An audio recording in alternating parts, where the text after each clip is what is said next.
In this chapter, we'll be breaking down the guitar's transposability.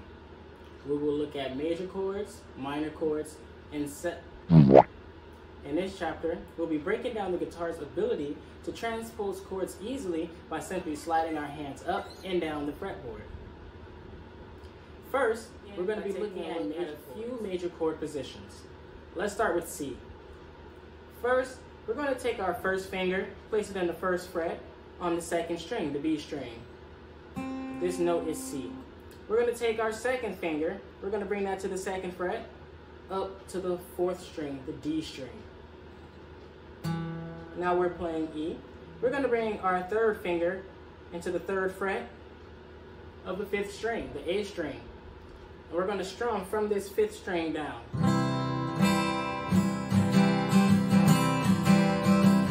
Now we're playing a C major chord. To transpose this chord to a new chord, all we're going to do is bar the entire fret. We're going to transpose from C to C sharp today. So what we're going to do is we're going to take our pointer finger, our finger 1, we're going to bar the first 5 strings. Again, this is for the C position. We're going to put our second finger in the second fret of the B string. We're going to put our ring finger, our third finger, in the third fret of the fourth string. We're going to finish by putting our pinky in the fourth fret of the fifth string. Now, if you notice, our fingers are still in that C chord position, but we've gone up a fret.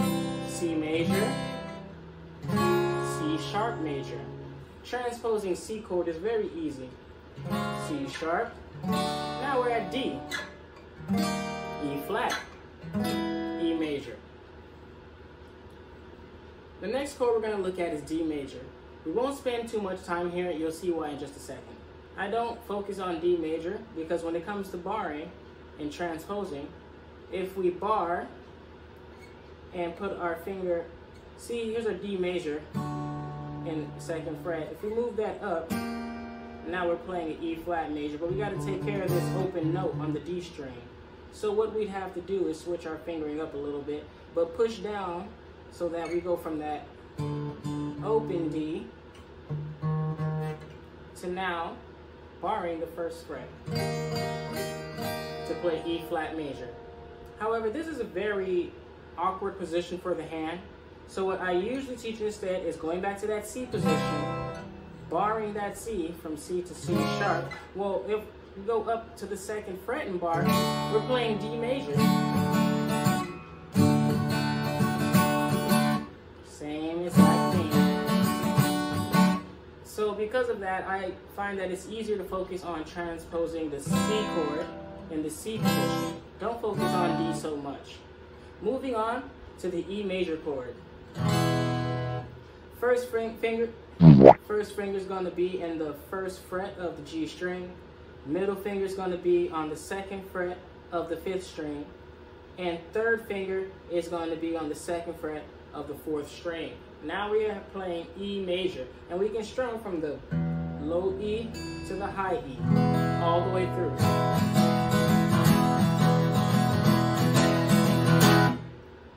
Now, we're going to reverse our fingers a little bit here, okay? Our middle finger is going to take over for our pointer finger. Our ring finger, our third finger, is going to move up a string, so now it's in the second fret of the fifth string. Pinky is going to take over where ring finger was at. So now we have second finger in the first fret on G string, third finger on the second fret in the fifth string, and then we have fourth finger in the second fret of the fourth string. Now we play E major like this when we bar. Now I'm playing F. E, F, F sharp, G. Once we get this E major position down,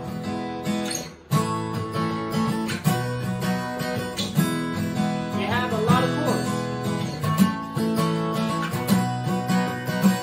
The same works also with the C position if we were to just slide that up our fretboard.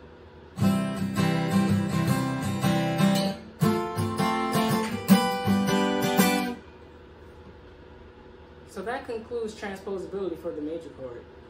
I have no idea what I'm doing, but I know I'm doing it really, really well. let's talk about transposing G major. This is one of those chords where you're not going to use the transpose position too much. We're going to mostly use the E major barring position to play G major, but there are some times when you would use this other position I'm going to show you. Let's start with our middle finger in the 2nd fret of the 5th string, A string. We'll put our 3rd finger in the 3rd fret of the E string. We'll put our pinky in the 3rd fret of the high E string. Now we have G major. To transpose this chord, simply slide the position up and bar 2 frets away from your middle finger. Now you might hear it's quite challenging to get all those notes very clear, right? It can be done with practice, but it's more challenging. So what I would do, as we did in an earlier lesson, when we switch from our E minor position to our G major position, we're only going to move 1 finger. Okay, you remember our practice? 1, 2, 3, 4. Alright, we only moved 1 finger in the last lesson. That works anywhere. A minor. Now you see why I had you practice with that pinky. The next chord we're going to work on is the A major position with C major, E major, and A major under your belt. You basically got all the main chords covered. Just for a quick recap before we move on, remember C major position. Remember the C major position, okay? Our next main position is the E. The next main position was the E major position, which we switched so that our first finger was free for barring. So we had the C major position, the E major position. Now we will learn the A major position. Start with the open A, open 5th string. Middle finger, 2nd finger, is going to be in the 2nd fret of the 4th string. 3rd finger is right below it in the 2nd fret of the G string. 4th finger is right below that in the 2nd fret of the B string. Now we have A major. Now let's take that A major and slide it up 1 fret and bar the 1st fret. Now we have B flat. Slide that up 1 more fret, both fingers. Now we're at B. Slide it up again. Oh, that sounds familiar. That's our C major chord. With that, we've taken care of barring and transposing using the C major, E major, and A major positions.